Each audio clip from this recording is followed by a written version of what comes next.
Graça e paz, igreja do avivamento. Oh, glória a Deus. Que bom que você está aqui. Amém? Que bom que você... Eu tenho certeza que uma das lições que nós aprendemos nesse tempo pandêmico foi que a nossa casa, o Senhor contava com a nossa casa para fazer dela uma extensão da igreja. Eu tenho certeza que quando acharam que as portas da igreja se fechariam e o evangelho ficaria restrito, o Senhor chamou a nossa casa para ser uma igreja. E se você entendeu esse propósito, eu tenho certeza que você já reuniu aí os seus, que você falou: menino, desliga esse videogame. E eu tenho certeza que você colocou aí todos sentados para cumprir o seu propósito, para que a sua casa, para que a nossa casa cumpra o chamado pela qual o Senhor nos designou. Eu tenho certeza que neste momento o Espírito Santo vai usar a sua vida também. Antes de nós orarmos, eu gostaria que você fosse canal de bênção e convidasse alguém para participar desse culto. Não porque o pastor Marcos está aqui ministrando poderosamente, ou a pastora Clau vai ministrar, não, mas porque a palavra de Deus vai ser anunciada, uma semente. E a Bíblia nos fala do poder da semente, que a semente ela é infalível. Agora a terra que ela é semeada, essa sim pode ter algumas mudanças.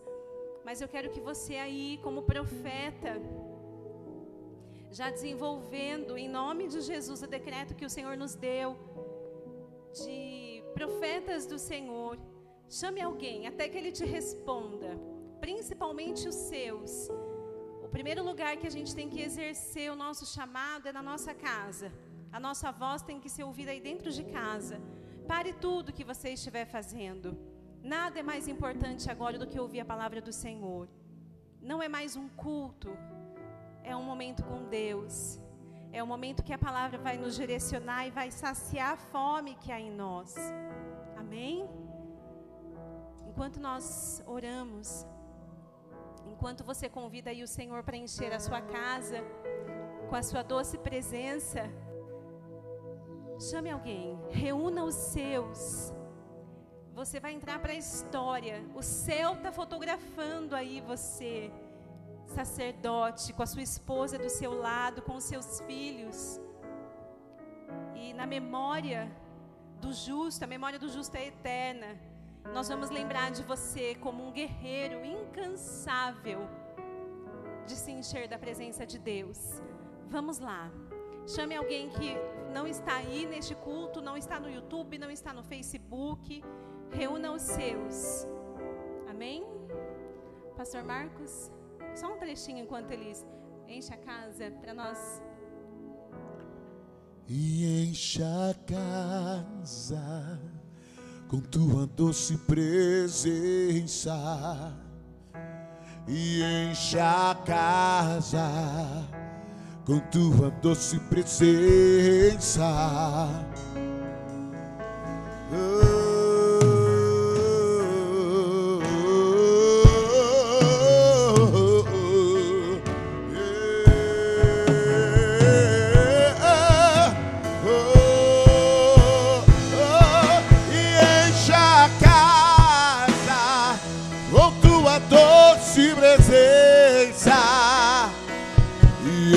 A casa com tua doce presença.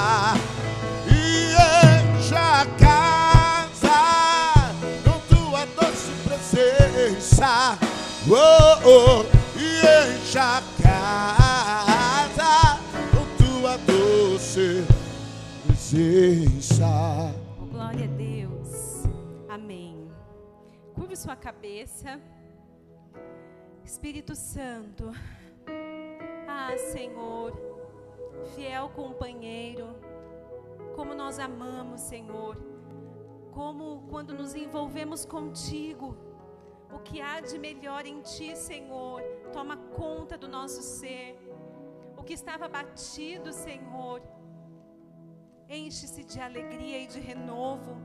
O que estava cansado, Senhor, com os seus pés cansados do dia, da caminhada, encontram forças para correr mais veloz que a corça. Ah, Senhor, é assim que nós nos sentimos quando nos envolvemos com a sua doce presença. Neste momento, Senhor, eu peço para que o Senhor fique aqui comigo. Ah, Senhor, que o Senhor fale através da sua palavra.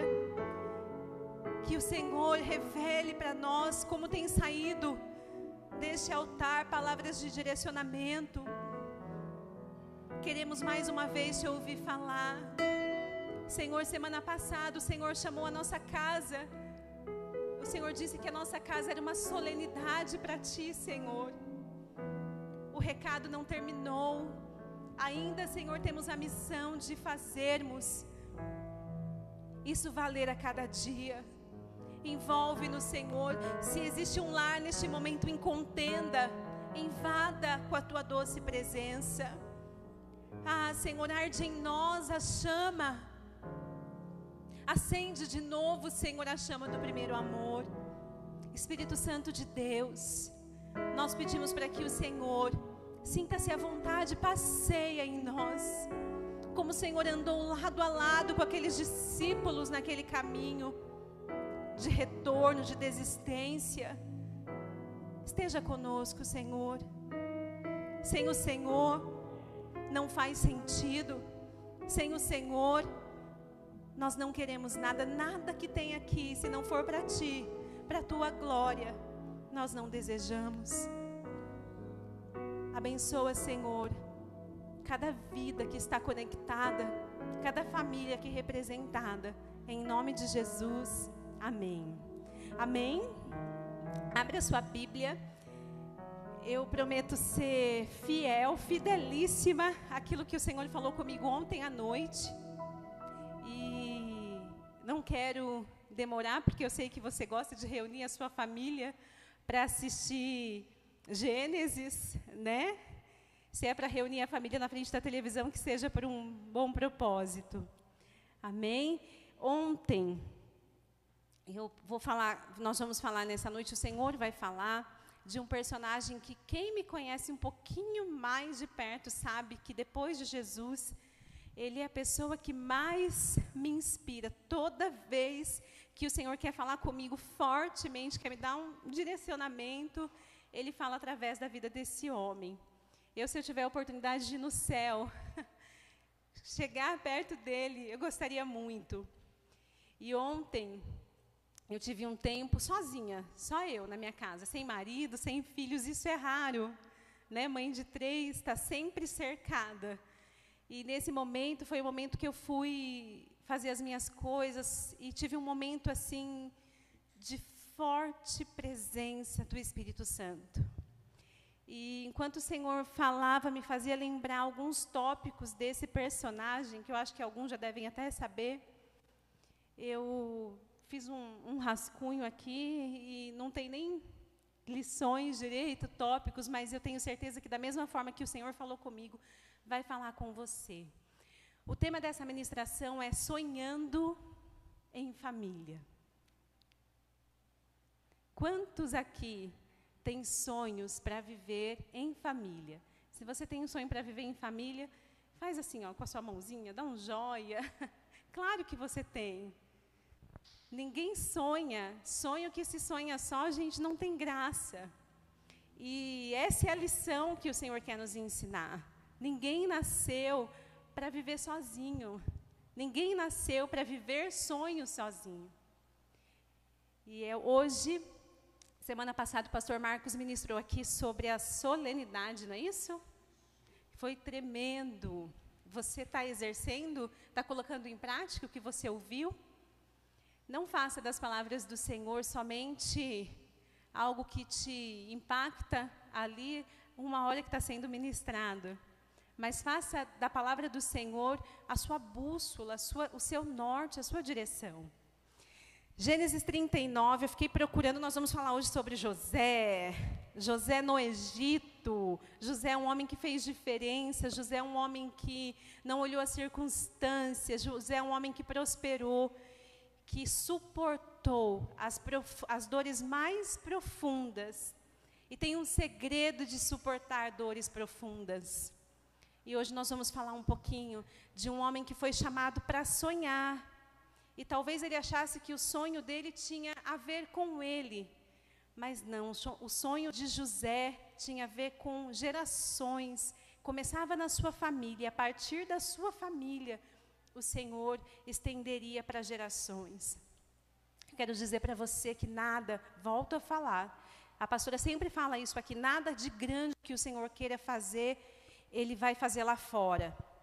Tudo que o Senhor quiser fazer, Ele vai fazer primeiro dentro da sua casa. Talvez você espere uma resposta de governantes, você espere... Não. Toda vez que o Senhor quiser fazer algo grandioso pela nossa nação, pelas nossas vidas, Ele vai começar por nós, pela nossa casa. E eu fiquei meditando na vida dele toda, sei de cabo a rabo a vida de José, porque eu me identifico com ele, mas fiquei procurando um capítulo que a gente pudesse ler e a história pudesse ser contada. E nós vamos lá em Gênesis 39, a partir do versículo 1. Gênesis 39, 1. José na casa de Potifar. Diz assim: José foi levado para o Egito, onde os ismaelitas o venderam a um egípcio chamado Potifar, um oficial que era capitão da guarda do palácio. O Senhor estava com José. Você pode, se você está com a sua caneta, com a sua Bíblia, grife esse versículo, para quando você passar por situações que você não entender, quando você passar por situações que você enfrente talvez o silêncio de Deus, a resposta para a sua vida é essa: o Senhor estava com José. Você pode falar nessa noite: o Senhor está comigo? O Senhor está comigo? O Senhor está conosco, Pedro. Mesmo que a gente não consiga ver, porque os nossos olhos estão embaçados, mesmo que venhamos de um ano, de uma pandemia avassaladora, mesmo que venhamos de histórico de desemprego, de falta, de escassez, o Senhor está conosco. Glória a Deus. Eu não estou falando para você que você é tudo que eu e você precisamos. Abra seus olhos, abra a janela da sua alma e enxergue o Senhor em todo tempo na sua vida. O Senhor estava com José. Ele morava na casa do seu dono e ia muito bem em tudo. O dono de José, gente, olha que tremendo esse versículo 3. O dono de José viu que o Senhor estava com ele. Será que as pessoas conseguem... Uma coisa é falar que Deus está comigo, não é mesmo? Outra coisa é as pessoas verem que Deus está comigo. Gente, cada vez que eu leio sobre esse José, sobre essa história, o Senhor revela algo novo. Será que nesses desertos que você enfrenta, alguém pode falar: eu vejo Jesus em você? As pessoas costumam falar: você tem um brilho diferente, você tem algo diferente. Você pode falar: é Jesus na minha vida. O que você extrai, o que nós extraímos no tempo de prova, de prensa? Será que é Jesus?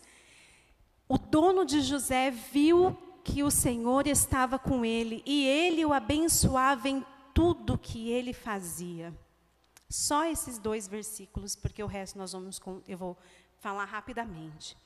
José, ele era filho de Jacó com a sua amada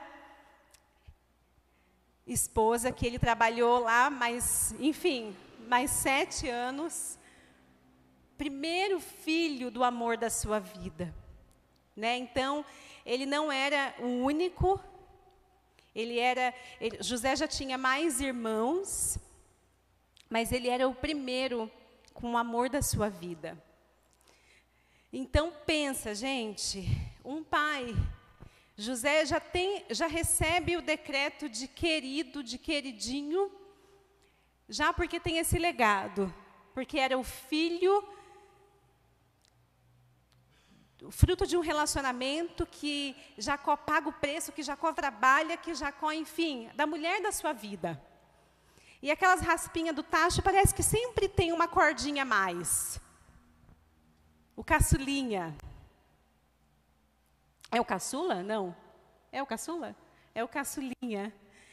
Não sei se é porque os pais já estão cansados, já ensinou todos os outros, e esse último acaba fazendo o que quer. Misericórdia, cuidado.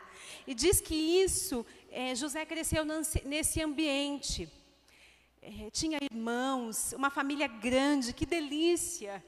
Mas, nesse contexto de favoritismo, José crescia e despertava certa raiva, certa inveja nos irmãos. Por quê? Porque o pai, sem sabedoria, deixava transparecer a preferência por José. A primeira alerta que eu quero falar para as nossas vidas, esse é o mês da família, que nós precisamos tomar muito cuidado com a nossa preferência. Mas eu não sou pai, não sou mãe, primeiro aos pais. Eu quero dizer para você, papai e mamãe, que não existe filho melhor que o outro. Olha, pastora, não existe. Existem filhos que são diferentes um do outro e que têm qualidades e defeitos diferentes um do outro. Eu tenho 3 lá em casa, e se eu falar para você aqui a característica de cada um, o Daniel, ele é o melancólico. O Daniel, ele chora por tudo. O Daniel, se tem um espaço do tamanho da igreja, ele vai estar aqui, ó, do meu lado, quase respirando do mesmo ar que eu. Já a Cassiane, ela é mais arisca, mas ela é prestativa, ela não gosta muito de abraço, de beijo, mas ela gosta de demonstrar o carinho dela, o amor dela, fazendo alguma coisa por você. O Gabriel já é o servo, você não precisa pedir, ele gosta de fazer. E nem por isso eu posso olhar os 3 e colocá-los segundo a minha medida. E você já vai entender o quanto isso é sério. Papais e mamães que nos assistem, cuidado com o seu preferencialismo. Cuidado, nós precisamos pedir sabedoria para Deus. Não existe filho que seja melhor que o outro. Existe filho que tenha qualidades e características diferentes um do outro. Você pode estar sendo o canal de uma seta maligna chamada inveja. Será que você ainda sabe exaltar? Você ainda sabe quais são as qualidades de todos os seus filhos? Será que eles sabem que eles são amados na mesma medida? Será que eles sabem que você sabe que eles têm defeitos, mas eles também têm qualidades? Porque Jacó amou tanto aquele filho que ele se esqueceu que os outros também eram filhos. Um amor de pai, ele não é subtraído. Ele pode ser multiplicado, dividido em quantas vezes forem necessárias. E diz que essa família vai crescendo, José, e esse sentimento de inveja, trazendo... Deixa eu só concluir. Esse menino cresce nesse contexto, José faz uma capa colorida, uma capa de autoridade, uma túnica de presente, fez só para um. Só para José, entrega para ele. Isso causou raiva no coração dos irmãos. José não soube administrar o bem que ele tinha recebido do Senhor, de ser pai de tantos filhos. E diz que aqueles irmãos tramam contra José uma trama de morte. Misericórdia. Começou em quem? Começou no sacerdote. Está certo que os irmãos, sempre, não estou falando de desentendimentos que acontecem entre irmãos. Eu sou filha única, não sei o que é isso, mas eu estou vendo muito bem o que é agora com os meus filhos. Eu estou falando de algo que foi permitido, estou falando de algo que foi anunciado. uma tragédia que foi anunciada, uma quebra que foi anunciada no seio de uma família, e um pai que não soube fazer a declaração de que o seu amor daria para todos aqueles filhos. E aqueles irmãos, José já se aproveita da situação, ele sabia que ele era o queridinho, e ele começa a agir para determinadas coisas. Os irmãos faziam coisas erradas, e ele ia contar para o pai, fofoqueiro, olha só. E diz que ele chegava no pai, os irmãos cuidavam ali do rebanho, faziam alguma coisa que o pai não gostava, ele ia lá falar para o pai. E em determinado momento, esse menino, avistam ele de longe, os irmãos avistam José de longe e falam: vamos dar um fim na vida desse sonhador. Voltando um pouco, José tem 2 sonhos, nesses sonhos proféticos, o Senhor estava falando com ele que teria algo grande para realizar na vida dele. Ele sonha que ele governaria, que ele reinaria sobre os irmãos. Mas como seu coração já estava tomado pela preferência, pelo orgulho, enfim, era cedo demais para que ele administrasse aquilo tudo. E os irmãos tramam contra ele, vendem José. Primeiro, eles conversam entre eles para matar José. Olha, gente, não é inimigo não, era irmão. Misericórdia. Olha o que... Eu não queria falar essa palavra, o que um pai...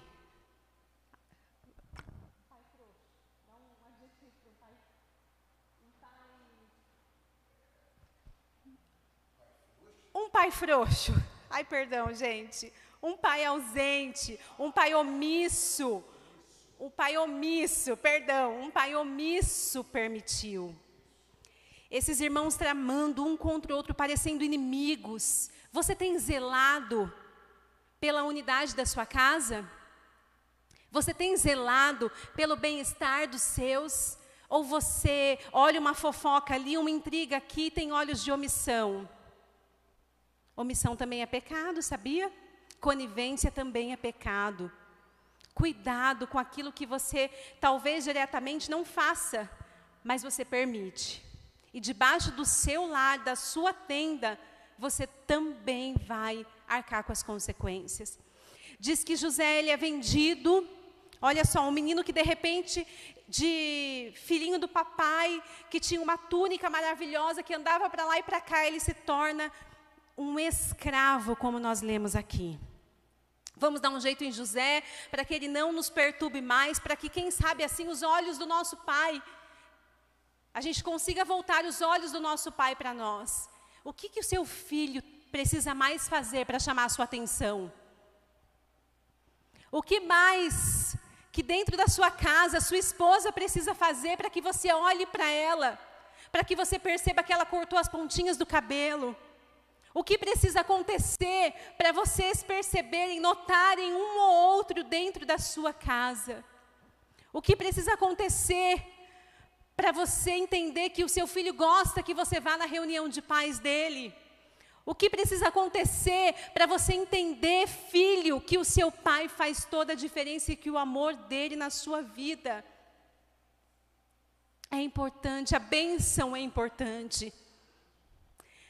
Aquele menino, José, ele é vendido como um escravo. Ele é tirado do seio familiar, arrancado do seio familiar e vai trabalhar como escravo na casa desse homem que nós lemos.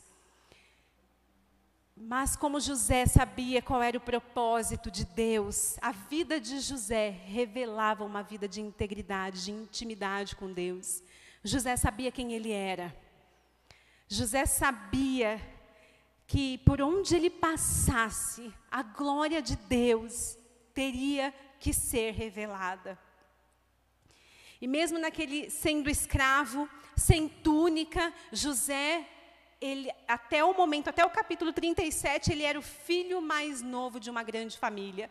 Já no 39, as circunstâncias mudaram, ele se torna um escravo. E eu vou dizer para você, não foi mais um escravo, foi o melhor escravo que esse homem que nós lemos no capítulo 39 encontrou. Você, por favor, leia, você não vai se arrepender. Leia sobre a história de José. Você vai entender muitos propósitos e como se portar enquanto nós esperamos algo maior acontecer na nossa vida. E José, enfim, como a pastora falou, a Bíblia fala que Deus era com José. A primeira lição que nós aprendemos, que eu aprendi, que eu anotei aqui, a primeira lição: sentimento de inveja não podem existir num seio familiar. E esse seio familiar não é só lá da sua casa. A igreja é uma família. O local, os seus amigos de trabalho, os seus companheiros de trabalho, acabam sendo a sua família. Eu quero dizer para você que a inveja não constrói nada na sua vida. Saiba, meu irmão, quem você é em Deus. Quando nós sabemos quem nós somos em Deus, a gente não se confunde com o que falam de nós, com o que intentam, e a gente entende que até quando planejam o mal, eles estão fazendo o bem. Foram uma das últimas palavras de José. Sentimento de inveja não pode existir num seio familiar. Eu quero dizer para você que a gente não pode medir. Preste atenção. Talvez você faça parte hoje desse grupo dos 11 irmãos de José que estão decepcionados, desistidos. Eu quero dizer para você que você não precisa, que nesta noite você seja liberto de todo sentimento de culpa de alguém que quis te medir pela régua do outro. Olha a sua digital, olha aí a sua digital. Está vendo a sua digital? Ninguém entre bilhões de pessoas neste mundo tem uma digital igual à sua. Você não precisa ser igual o outro é. Você não precisa ter o que o outro tem para ter sucesso. Você não precisa trilhar os mesmos passos que o outro. Porque esse é um médico de excelência e você, porque... Querido, tenha sucesso, seja realizado naquilo que Deus te chamou para fazer. Tenha certeza de que o céu aplaude aquilo que você faz. Gente, quando o Senhor me falava isso ontem, quantas pessoas... eu vi uma imagem, uma vez na internet, de um pódio. Primeiro, segundo e terceiro. Quem estava segurando o troféu de primeiro lugar estava com uma cara cabisbaixo, entristecido. Quem estava lá no segundo segurava o troféu. E quem estava lá em terceiro, celebrando, pegou aquele troféu, ele sacudia, gritava, porque ele sabia quem ele era e o que aquilo representava para ele. Eu quero dizer para você que o sucesso do outro, preste atenção, não precisa ser o seu. Quantos projetos o pastor Marcos acabou de ministrar? Quem mandou você largar a rede? Por que você largou essa rede? Porque você está vendo a vara do outro florescer mais do que na sua? Mas o Senhor te chamou para fazer aquilo que Ele entregou na sua mão. Floresça no seu chamado. Não deixe o seu coração se encher de sentimentos como encheram o coração dos irmãos de José. Queridos, eu quero dizer para você que na vida do crente tudo tem um propósito, até a dor. José, ele aprendeu na escola da dor, mas José também colheu frutos amargos das sementes que foram plantadas na sua casa. Que semente você tem plantado lá no seu lar? Será que você está igual o pódio que a pastora viu?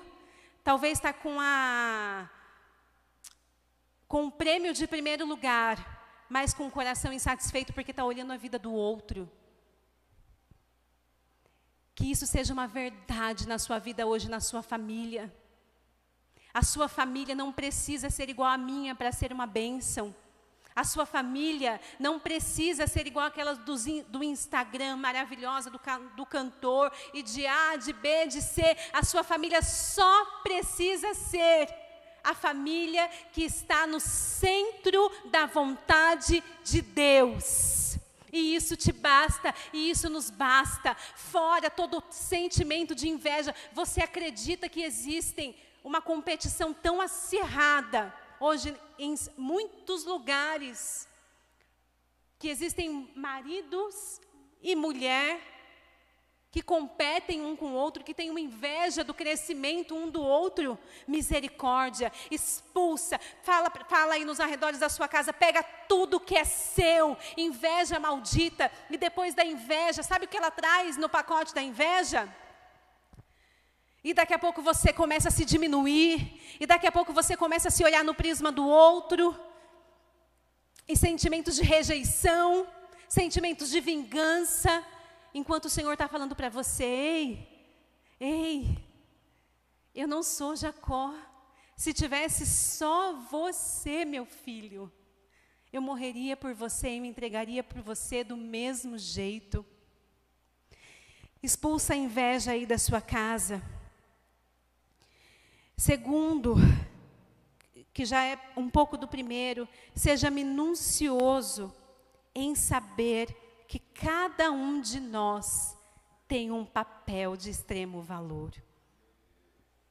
Qual é o seu papel? Eu quero dizer para você que uma família, ela não é uma bênção só porque nela existe um sacerdote abençoado. Ela não é uma bênção só porque ali existe uma mulher virtuosa.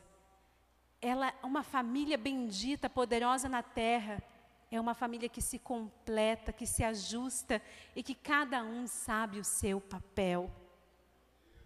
Você sabe qual é o seu papel de filho? Você sabe qual é o seu papel de esposo? Exerça. Na sua família, Deus não quer que você entregue para a sua família qual é o melhor, qual é o pior. Que a sua família por completa sirva ao Senhor naquilo que foi chamado. Talvez na sua casa você tenha um baterista de excelência, mas você também tem alguém que fica lá por detrás dos bastidores, servindo tanto, que às vezes nem é notado, mas o papel dele um dia, se não for feito, vai fazer toda a diferença. Meu Deus, você tem valor. Às vezes você está aqui na igreja, escondido atrás dessas cadeiras brancas, sentado, porque você não consegue se imaginar cantando, dançando. E aí você acaba entrando no grupo dos irmãos de José, abrindo seu coração para sentimentos de rejeição. Deus te chamou, meu irmão. Deus nos chamou. Ele se enamorou de mim e de você. Ele nos deu dons preciosos. Qual é o seu dom? Qual é o seu chamado? Faça o seu papel, porque o dia que você não exercer o seu papel, aí sim as coisas começam a ficar desajustadas. Mesmo Jacó sendo uma bênção que era, quando ele permite que os filhos deixem de exercer, cada um, o seu papel, as coisas começam a arruinar. E eu quero dizer para você também, líder, você papai, você mamãe, você pastor, para de querer fazer uma forma, colocar as pessoas dentro e falar, seja assim. Extraia, o nosso papel é extrair das pessoas o melhor que há neles. O seu sucesso não pode medir o meu sucesso. E está tudo bem. E nós vamos servir a Deus da mesma forma. E está tudo bem. A vida cristã, queridos, não é quem chega primeiro, mas é quem chega. A eternidade não é, cheguei primeiro, vou pegar o primeiro lugar. Não, todos nós chegaremos. Ou seja, não importa se você precisa correr primeiro do que eu e mostrar mais coisas que eu, não, vamos juntos. O que falta em mim tem em você. Você é importante na minha vida, José. Não é porque você é amado, esperado, desejado. E olha que eu amo José, que as suas qualidades superam as minhas. Não. O que tem em você me ensina alguma coisa. O que tem em mim te ensina alguma coisa. Levante-se, irmão, nesse ano. Para de olhar o que o outro está fazendo, o que a geração A está fazendo, o que a geração B está fazendo. Olhe se o Senhor tem se agradado do que você está fazendo. Amém. Pegue a sua família, seja de 1, seja de 10, seja de 20. Olhe nos olhos de cada um. E em nome de Jesus, fale para cada um deles a qualidade que você enxerga nele. O chamado que Deus tem para ele. Meu filho, você foi chamado para varrer o chão daquela igreja, mas como nós lemos em Gênesis 39, seja o melhor naquilo que Deus te chamou para ser. Porque as pessoas precisam ver que Jesus está em nós. Às vezes a gente fala, Deus é comigo, mas um homem que nem sabia que Deus era aquele, enxergar Deus em José, é saber muito bem quem nós somos em Deus. Você sabe quem você é em Deus? E eu quero muito que você saiba nesse mês da família, porque essa família te ama. Te ama do jeito que você é. A gente não tem uma forma pronta aqui, não. De santos e perfeitos, não.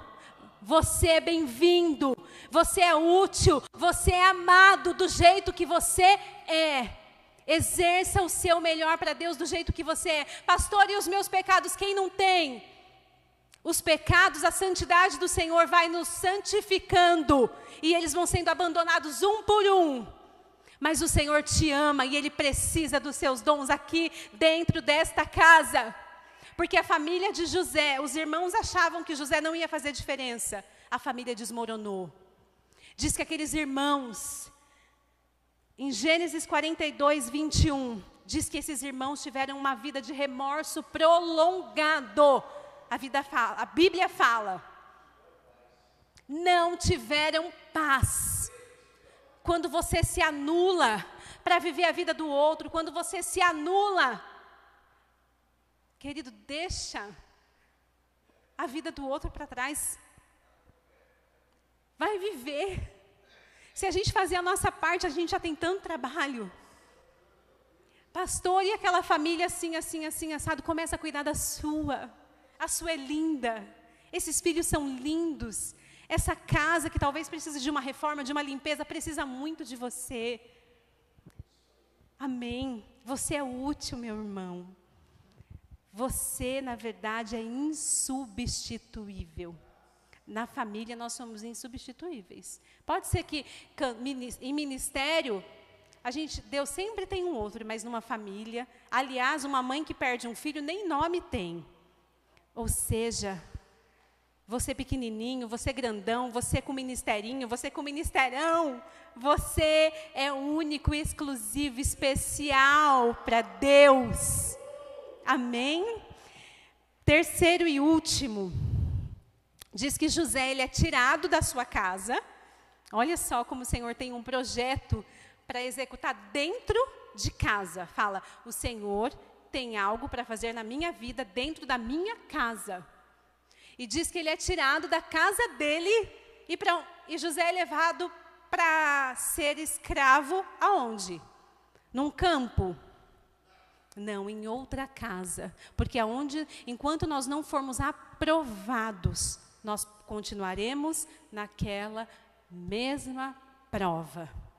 Ah, vou me separar. Você vai para 50 mulheres, mas você vai levar a prova do mesmo jeito. Ah, porque esses filhos rebeldes, enquanto você não for aprovado e não saber qual é o seu papel, José, você vai ficar nesta prova. Como eu falei, José, ele é tirado da casa dele, ele é levado para a casa de Potifar, e ali o Senhor começa a revelar a glória dele na vida de José. E ali as pessoas começam a enxergar Deus na vida de José. Diz que em certo momento, porque na vida daquele que tem um propósito diante do Senhor, o diabo, ele intenta, viu? Então você não é o único aí não. Desde muito tempo atrás, as investidas de Satanás são as mesmas. Diz que o menino está lá, pensa o coração de José, gente. ser odiado pelos irmãos, ser expulso de casa, trabalhar como escravo, mas ainda assim, se você achar na Bíblia uma palavra de murmuração de José, você vem me mostrar. Aliás, nem precisa procurar porque não tem. Então, para de dar desculpa para não servir, para abandonar o propósito, para ir embora, por causa de prova, meu filho. Você é mais forte que a sua dor. Amém? Para com esse mimimi, igual o pastor Marcos está falando, porque você é muito mais forte que essa prova. O Deus que há em você é muito mais forte, muito mais superior. Isso vai virar testemunho. Isso é canal, isso é semente, para que a sua geração colha frutos dessa decisão sua. Diz que José tem uma mulher lá na casa, e José era muito bonito. Eu imagino José aqui, ó, andando no nosso meio. Diz que ele era formoso, a Bíblia fala. E a mulher desse homem que creditou a José todos os direitos daquela casa, porque onde a gente vai, através do nome de Jesus, a gente se torna autoridade daquele lugar, amém? De repente tem uma mulher lá que começou a cobiçar, começou a ter olhos maldosos para José, e diz que ela investia. Você lê depois. Está lá no versículo... A partir do versículo 11, diz que ela insistia, ela nunca conseguia, porque sempre a casa estava cercada de pessoas. Presta atenção nisso. Sempre tinha alguém na casa. Ai, hoje eu agarro ele, mas aí aparecia o cozinheiro. Ai, hoje aí apareciam os empregados da casa. Mas diz que teve um dia, a Bíblia fala no versículo 12, no versículo 11, que a casa estava sozinha. A casa estava sozinha, a casa estava vazia, grife. Queridos, cuidado com a casa vazia, cuidado com a casa que está sem a glória de Deus. A sua casa está vazia? Pergunta aí para a pessoa que está do seu lado, a sua casa está vazia? Cuidado, porque o dia que a casa está vazia, o dia que a casa estiver vazia, ele consegue. Que sério, pastora, o dia que a casa estiver vazia, o que isso representa?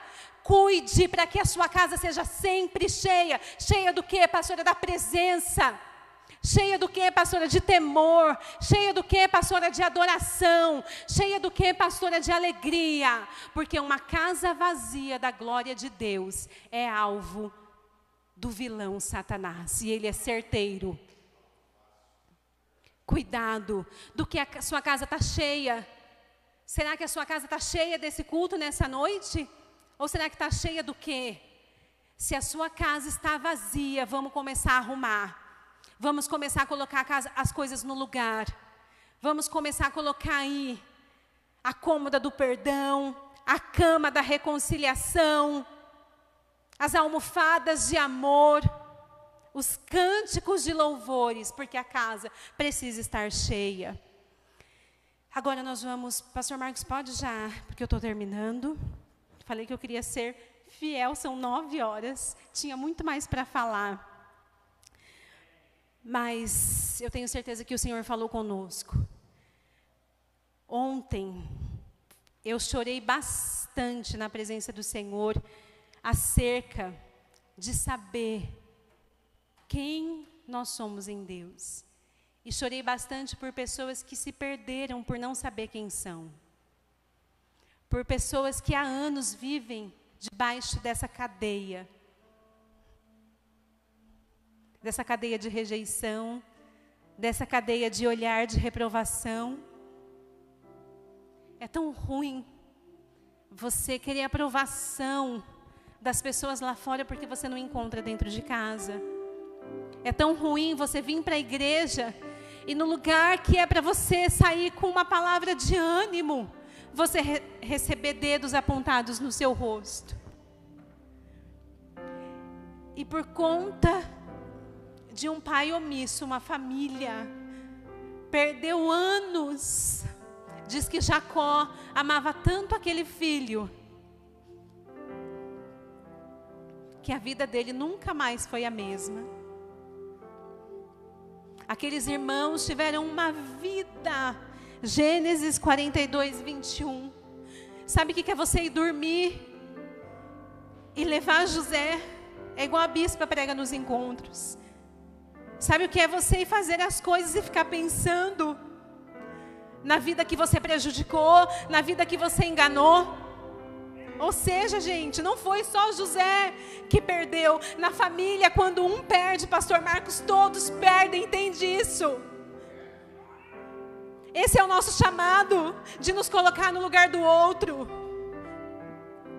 Esse é o nosso chamado, de aplaudir as vitórias um do outro, de chorar o choro um do outro. E se você é esse, que em nome de Jesus, nesse mês da família, declare perdão, peça perdão. Peça perdão pela indiferença. Peça perdão para aquele filho que você acha que ele se basta, que ele é suficiente. Não, ele precisa do seu amor. Ele precisa das suas palavras de afirmação. E aquele irmão que você riscou da sua vida, misericórdia, vai resgatá-lo nessa noite em oração. Mande um WhatsApp. Diz que muitos anos depois se passaram. José reencontra toda a família. Aliás, melhor é o fim das coisas do que o princípio delas. José passa pela escola da dor. A dor é uma escola. E ele é formado. José tem 2 filhos. O primeiro filho ele dá o nome de Manassés, que significa esquecer. O segundo filho, Efraim, que significa frutífero. A gente só consegue dar frutos que agradam o Senhor quando a gente aprende a esquecer. Chega de ficar remoendo as coisas que aconteceram ano passado. Semana passada não vai te levar a nada. José, tem 2 filhos, ele dá o nome de esquecer e frutificar. Ou seja, querido, dê frutos, e não frutos de amargura, não frutos de remorso. Diz que José, os anos passam, e José tem a oportunidade de encontrar aqueles irmãos. Porque o Senhor é o Deus da família, o Senhor é o Deus de juntar, o Senhor é o Deus de propósitos, o Senhor é um Deus que Ele pode sim. Pastor, é caco quebrado, depois não se reconstrói. Em Deus se reconstrói sim. E eu quero dizer para você que esse é o projeto de Deus para a sua família. Chega do diabo fazer essa festa.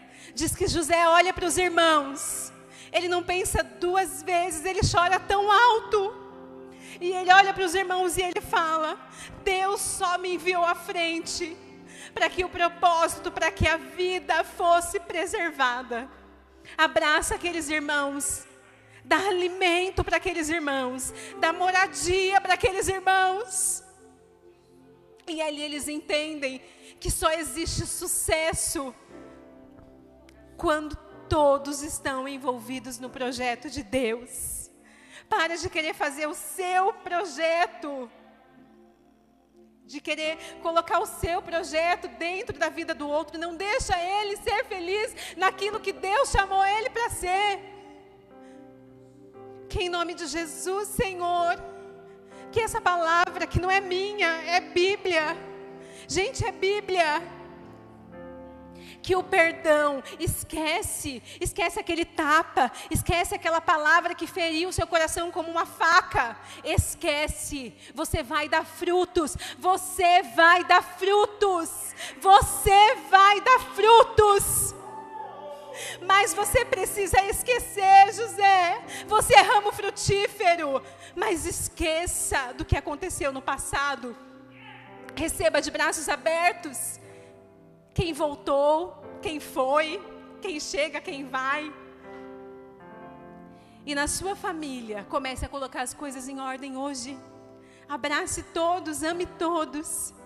E você foi chamado para extrair o melhor de cada um daqueles que Deus te deu. Vamos orar?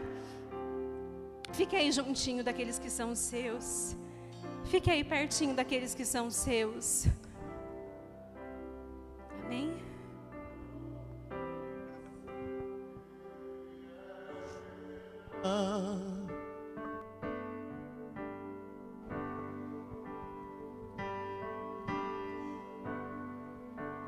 Oh Deus, abraça a tua família agora, consagre agora. Quero consagrar meu lar a ti, o nosso futuro para te servir, com toda a minha força e entendimento. Quero dedicar o meu lar a ti.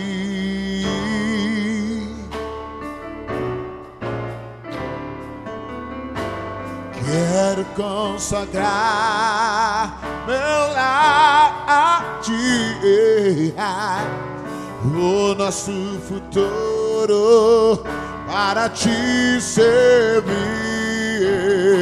com toda a minha força e entendimento. Quero dedicar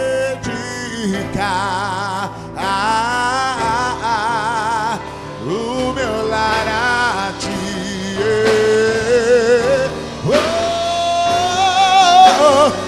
Eu e minha casa serviremos a Deus. Eu e minha casa serviremos a Deus. Eu e minha casa serviremos a Deus com alegria. Diga você, diga você. Oh, eu e minha casa serviremos a Deus.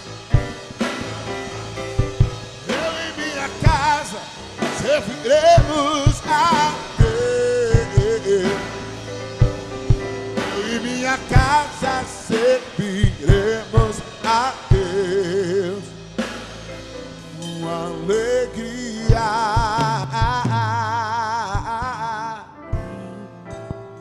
Senhor, nós queremos neste momento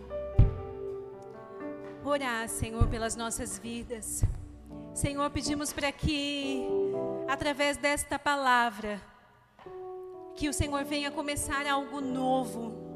Que o Senhor, Papai, venha nesta noite, através das nossas vidas, selar um documento nos autorizando a sonhar em família.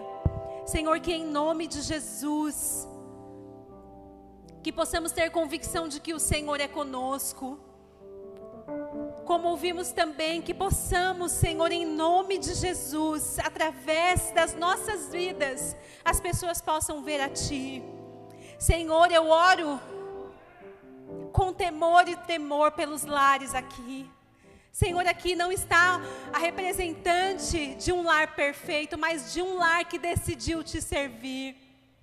Senhor, que em nome de Jesus toda rejeição, todo sentimento de rejeição, de contenda, discórdia, divórcio, Senhor, agora sejam, Papai, quebrados, destruídos em nome de Jesus.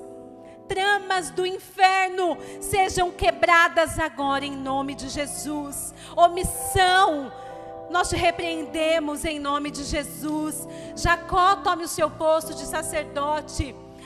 Senhor, que essa mulher, essa esposa, saiba, Senhor, que ela tem a missão de ser pacificadora, de distribuir amor para os seus. Senhor, na nossa família chamada igreja, que em nome de Jesus nós possamos celebrar as vitórias uns dos outros, que possamos, Senhor, nos alegrar. E se porventura essa erva daninha chamada inveja, essa erva daninha chamada rejeição, essa erva daninha chamada acusação cresceu no nosso meio, hoje nós retiramos em nome de Jesus. Nós queremos, Senhor, nesta hora, neste momento, chamar a existência A palavra perdão, amor, reconciliação, amizade, alegria, festividade, unção, renovo sobre os nossos lares. Senhor, tudo que estava destruído agora, seja, papai, reconstruído através do poder que há em Ti. Laços sejam reatados entre pais e filhos. Irmãos que não se falavam há anos, coloca nesse coração saudade, coloca nesse coração, Senhor, sentimento de perdão. Que essa angústia, que essa amargura no viver seja repreendida agora em nome de Jesus. Você foi enviado adiante para que através da sua vida, filho, os propósitos do Senhor sejam cumpridos em nome de Jesus. Senhor, que nesta noite uma chave de sabedoria, eu vejo uma chave muito grande, e que essa chave chamada sabedoria esteja sobre as mãos. Estenda a sua mão, sacerdote, e pegue essa chave, que você abra a porta da sabedoria para do seu lar em nome de Jesus. Senhor, que em nome de Jesus, a sabedoria no nosso meio, a sabedoria no meio da igreja, na nossa casa, seja evidente a partir de hoje, e que as pessoas vejam Jesus em nós, em nome de Jesus. Amém. Oh, glória a Deus. Amém. Eu tenho uma tarefa para vocês. Eu quero que você faça uma lista de pessoas que você precisa pedir perdão. Não se justifique. Peça apenas perdão. José, ele não cobrou nada daqueles irmãos que venderam. Ele simplesmente os abraçou e chorou. Peça perdão. Mesmo que talvez você esteja com a razão. Mas se você está mesmo com a razão, você sabe que o perdão está do lado da razão. Você crê? Eu creio. E eu quero também que depois do perdão, porque o perdão ele traz o esquecimento, e a gente só frutifica quando a gente esquece. Toma chá de amnésia, releva, para de ficar remoendo coisas que já passaram, amém? E depois disso, como eu falei, sonhando em família, diz que essa família depois pôde governar o Egito. Porque se José governou o Egito, se um tem sucesso na minha família, claro que eu sou herdeira disso também. Então, que você nessa noite aí, tire uma foto com a sua família, não sei, e vamos começar a sonhar juntos? Que você resgate aí um sonho que você tem de viver em família. Aproveitando, é claro que você sabe que para o Senhor ser com você e para que nós possamos ver, que as pessoas possam, uma das características daqueles que são guiados pelo Senhor é a fidelidade. Que chique, tem até Pix agora. Olha, gente, que bênção. Você quer governar, você quer colher frutos de perdão, de reconciliação? Vamos ser fiel, não tem nem o que falar. José mesmo em terras estranhas não permitiu que a sua essência fosse tirada. Você já aprendeu o que precisa ser aprendido. Coloque em prática. Resgate a sua fidelidade. Resgate as suas ofertas, o seu dízimo, a sua primícia. Não vale a pena ser infiel em nada. Você gostaria de colher infidelidade em alguma área da sua vida? Seja sincero. Claro que não. Por que você está sendo infiel com Deus? Amém? Pastor Marcos?